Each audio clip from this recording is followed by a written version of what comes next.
திருவள்ளுவரின் வழியில் வாழ்ந்து வாழ்வின் உன்னத நிலையினை அடைய திருக்குறளோடு நாம் என்னும் இந்த நிகழ்விலே இணைந்திருக்கின்ற உங்கள் அனைவருக்கும் முதற்கண் வணக்கம். குறள் எண் 763, அதிகாரம் படை மாட்சி.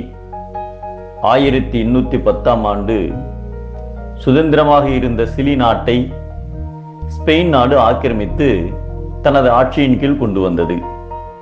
சிலி நாட்டை ஆண்ட ஓஹிகின்ஸ் சுதந்திர போராட்டத்தை தொடங்கினார். அவரிடம் மிக குறைந்த அளவிலேயே ஆயுதங்களும் வீரர்களும் இருந்ததால் அதற்கேற்றார் போல கொரில்லா போர் முறையை மேற்கொண்டு ஸ்பெயின் நாட்டு படைகளுக்கு அதிகமான சேதங்களை ஏற்படுத்தினார். இதனால் கோபம் கொண்ட ஸ்பெயின் நாட்டு பேரரசர் ஓஹிகின்ஸையும் அவரது படை வீரர்களையும் அழிப்பதற்கு ஏராளமான வீரர்களுடன் கப்பல் ஒன்றை சிலி நாட்டுக்கு அனுப்பி வைத்தார்.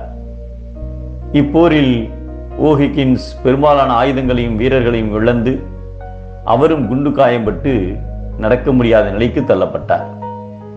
இதனால் வேறு ஒரு தந்திரம் செய்து எதிரிகளை மிரட்டி பணிய வைக்க திட்டம் தீட்டினார். தனது நண்பர்களிடம் அந்த ஊரில் உள்ள ஆடு, மாடு, பன்றி, நாய்கள் ஆகிய அனைத்து விலங்குகளையும் இரவில் ஒரே இடத்தில் திரட்டி சேர்க்கும்படி உத்தரவிட்டார். விடியும் நேரத்தில் எதிரி படைகள் தங்கள் மீது தாக்குதலை தொடங்கப் போகிறார்கள் என்ற செய்தி அவர்களுக்கு கிடைத்தது. தனது வீரர்களை குதிரையில் ஏற்றிக்கொண்டு பலத்த சத்தத்துடன் விலங்கு கூட்டத்தின் நடுவே விரட்டி சென்றார். இதனால் மிரண்டு கண்மண் தெரியாமல் சிதறி ஓடிய விலங்குகள் வெறியோடு எதிரி நாட்டு படைக்குள் நுழைந்து அவர்களை இடித்து கடித்து தள்ளிவிட்டு ஓடின. ஸ்பெயின் நாட்டு வீரர்கள் அவற்றிடமிருந்து தப்பிக்க தடுமாறினர்.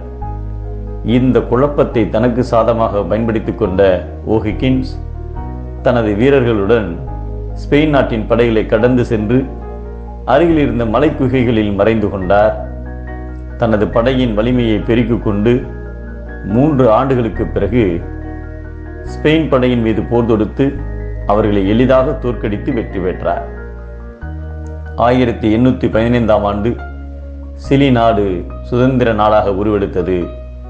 ஓஹிகின்ஸ் அந்த நாட்டின் தலைமை பதவியில் அமர்ந்தார். பாம்பென நிற்கும் சிறுபடை முன் கடல் போன்று எலிப்படைகள் திரண்டு இருந்தாலும் பாம்பு மூச்சு விட்டாலே அவை முற்றிலும் அழிந்து போகும் என்பதை ஒளித்தக்கால் என்னாம் உவரி எலிப்பகை நாகம் உயிர்ப்பக் கெடும் என்கிறார் நம் தெய்வப்புலவர் திருவள்ளுவர். கடல் போன்ற எலிகள் சிதறும், ஒற்றை பாம்பும் சீரும்